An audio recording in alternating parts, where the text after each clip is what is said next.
Assalamualaikum बच्चों.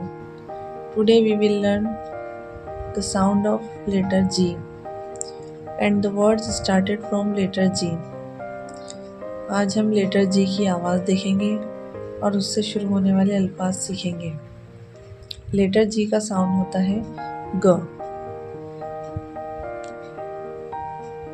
G for grapes. G grapes. G for goat. G goat.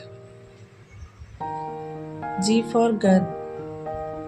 G gun. G for gate. G gate. G for gum. G gum. G for gift.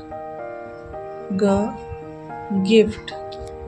तो बच्चों आज हमने letter जी का sound सीखा और उससे शुरू होने वाले अल्फाज जाने. आप इसकी मशक करें और लेटर जी से शुरू होने वाले मज़ीद अल्फाज की तलाश करें. अल्लाह हाफिज़.